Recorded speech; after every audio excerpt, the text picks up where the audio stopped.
Hi, sobrang nakakaantok. So, ayan, kahapon ginawa ko na yung paglinis nitong machine. So, this is my first time to brew coffee. So, nag-grind ako ng coffee para matry ko na yung espresso coffee maker from Cafelffe.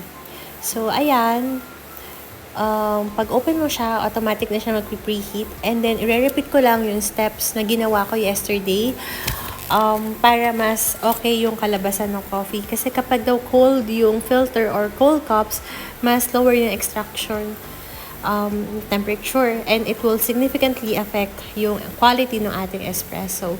So, using the portafilter, without the coffee powder, ayan. So, ni-repeat ko lang yung steps na ginawa ko. So, I have a separate video for that. So, ngayon is lalagyan ko naman siya ng coffee powder.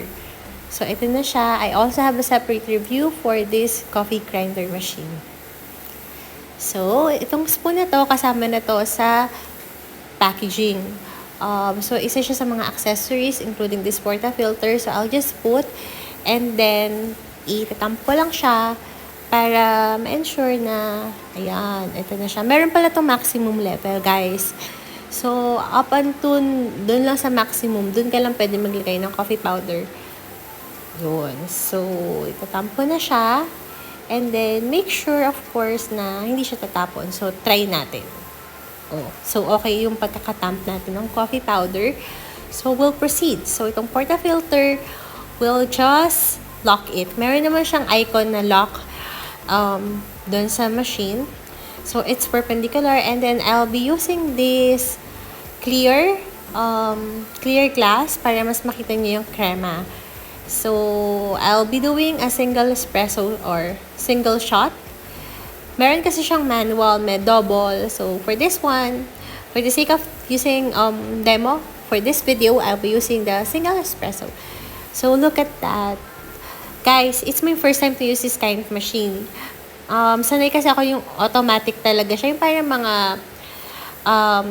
may mga coffee pods, ganyan. So, ito, mag-feeling barista tayo for this time. Look at the crema. Sarap nito. Pampagising. So, ayan. Iniisip ko kung mag-black coffee ako or iced coffee. Medyo mainit kasi today eh.